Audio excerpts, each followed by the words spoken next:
Doctor గారు, నాకు తరచూ పొత్తికడుపు వేధిస్తుంది. దాంపత్యంలో పాల్గొన్నప్పుడు సుఖం కంటే బాధ ఎక్కువ. మా వారికి రోజు సెక్స్ కావాలి. నాకు మాత్రం ఆయన దగ్గరికి వస్తుంటే వణుకు మొదలవుతుంది.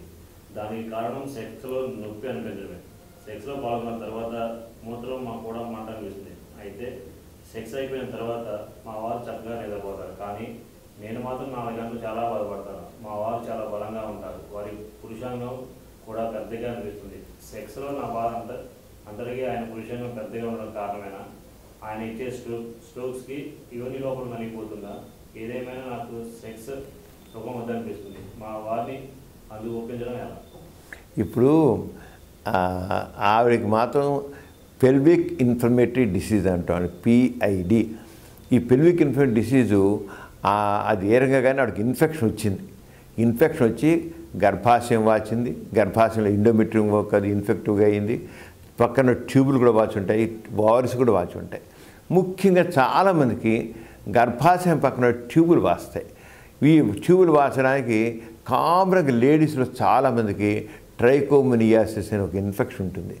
అలాగే క్లామిడియల్ అనే ఇన్ఫెక్షన్ ఉంటుంది. మొనిలియాసిస్ ఒక ఇన్ఫెక్షన్ ఉంటుంది.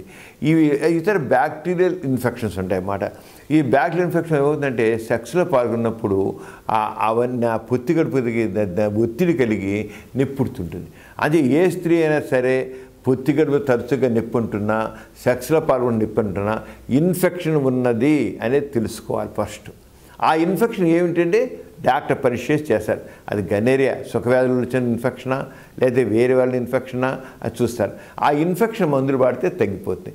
ఇప్పుడు ఈ విషయంలో సెక్స్లో పాల్గొన్న తర్వాత ఒంటేలు మంట పుడుతున్నారు.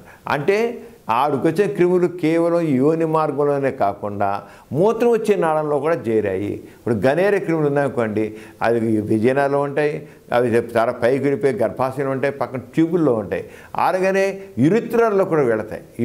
అలాగే బార్థోరియన్ గ్లాండ్స్ అంటాం, యోని పక్కన యోని ద్వారం దగ్గర బార్థోరియన్ గ్లాండ్స్ దాంట్లో దగ్గర నిప్పి పుడుతుంటాయి.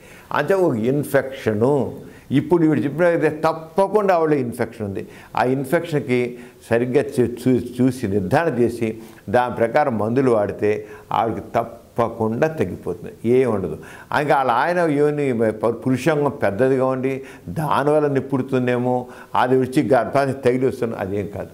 పురుషాంగం ఎంత పెద్దదిగా ఉన్నా, ఎంత లావుగా ఉన్నా దానివల్ల ఎటువంటి నొప్పి ఉండదు, పొత్తికడుపు నొప్పి రాదు. అంచేత ఆయన యొక్క పురుషాంగానే ఏమాత్రం ఆడ సంకోచించాల్సిన పనేం లేదు.